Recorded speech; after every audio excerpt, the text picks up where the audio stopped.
To the Philippines now, where aid is finally beginning to trickle in. As our Stuart Greer reported yesterday, survivors of that devastating typhoon needed it days ago. People are now doing whatever it takes to find food and clean water. And aid agencies, with the best of intentions, are still struggling to get where they need to be.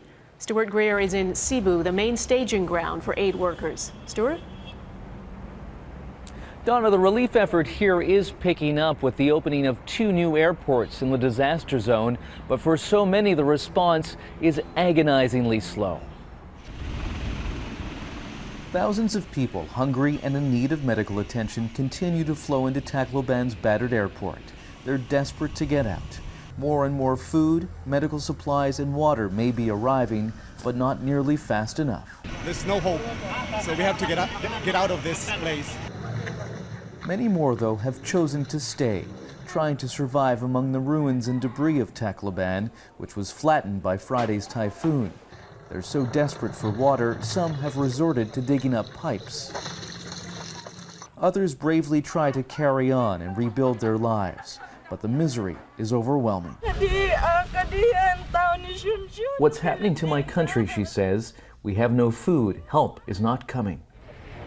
With the threat of disease, the grim task of collecting the dead is now more urgent than ever.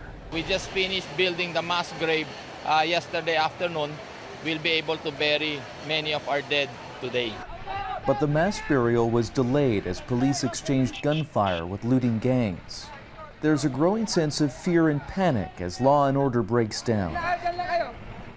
The growing violence and anger is putting pressure on the Filipino military to pick up the pace of relief. The government says the priority is to evacuate the injured, elderly, and children first. But the United Nations is clearly frustrated with the sluggish response. You can't have people who are here, who are desperate, who can't get anything to eat and don't have water. It's absolutely basic. But there are stories of hope. Foreign worker Ramon Gerardo spent 3 days traveling across the Philippines to see if his family survived. His home was damaged, but his children were unhurt. This is my youngest son. My wife. It's a reunion so many others are hoping for. Dozens crowd into Cebu Airport, waiting for a place on a military plane to fly into the affected areas. Richard Zolator is desperate to get back to his 6-month-old son, who was visiting his mother-in-law when the storm hit. I have no idea what the fate of my family there, my in-laws and my son.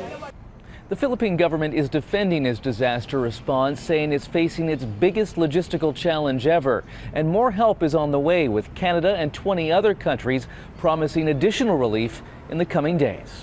Donna. All right, Stuart Greer in Cebu City, thank you.